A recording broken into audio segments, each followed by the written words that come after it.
Peaks. I'm playing Sir Robert Chiltern. My name is Jennie Eisenhower, and I play Lady Chiltern. Dishonesty exists in this world as much as it did back then, and the attempt to try and cover up for things that you've done wrong in order to achieve a certain level in society. There is a scene in this show that is absolutely like Real Housewives of Orange County. Lady Markby brings Mrs. Cheveley to the tea, and it's one of those things where it's like, here's my friend that you don't like, okay, I'm leaving now, and then we're stuck together. Oscar Wilde would have loved the Real Housewives. He would have dug it. Like, he would have totally, he would have been a producer.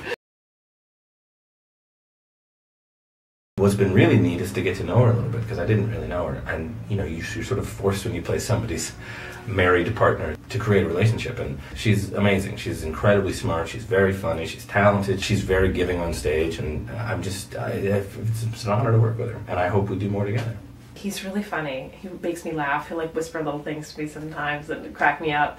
But it's really funny being, because I'm pregnant. And I'm used to kissing my husband and like having my baby bump hit him, but it's so weird to like kiss someone else and like feel my baby bump hit. We've been laughing because it keeps growing, obviously, and it's just getting more and more ridiculous. It would be the ascot. I mean, I don't think I could rock an ascot, but if you put one on Scott Greer, say, just get out of his way. And I think a couple people could really make that work. I would actually say it would be the opposite for me, is that I am grateful, being a pregnant woman, that I'm not from the Victorian era, because I'm wearing these clothes, and the second I get off stage, I'm like, take it off, because there was just no give. And so, yeah, I'm definitely living in a better time. There is no such thing as an ideal husband. There's no such thing as an ideal anybody. I mean, I think we're all flawed and whatnot, and I think that is sort of illustrated at the speech at the end of Act 1, where he says, you know, you can't love me just for who I am. You have an idea, which ends up being an ideal, and it's a ridiculous thing to put on anybody. So, and I think Oscar Wilde knew that, and calling it that in a facetious way himself.